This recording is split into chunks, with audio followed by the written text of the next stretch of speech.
Pinatutsadahan naman ni Pangulong Noynoy Aquino ang mga bumabatikos sa kanyang administrasyon.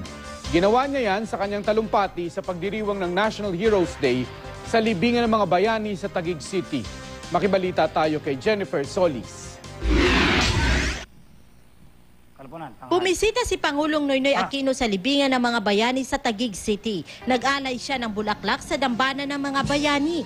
Ngayong taon, bayaning Pilipino lumalaban para sa makatuwiran at makabuluhang pagbabago, ang tema sa paggunita ng National Heroes Day.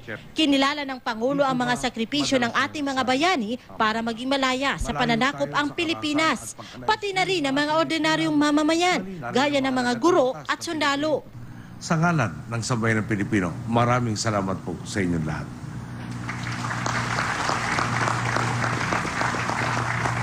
Kayo po ang patunay na ang lahing Pilipino ay tunay ngang lahi ng mga bayani. Paalala ng Pangulo, ipagpatuloy at isapuso sana ng mga Pilipino ang nasimulan ng ating mga bayani.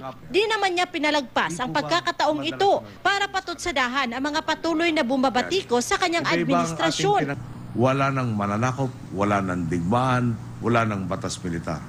Subalit, puspusan pa rin ang mangilang-ilang gustong ibalik ang dating sistema ng pandurugas at panlalamang. Panawagan niya sa sambayan ng Pilipino maging mapagmatsyag sa mga nagpapakalat ng duda at ng kasinungalingan. Binisita naman ng isang grupo ng kabataan sa Lawag City ang mga bantayog ng ilang bayani, kasama ng ilang bayaning tubong Ilocos. Kasama riyan si Juan Luna, dating General Artemio Ricarte at Jose Fallanes Escoda. Proud daw ang mga kabataan dahil maraming bayani ang mga Ilocano. Jennifer Solis, Nagbabalita, Pilipinas.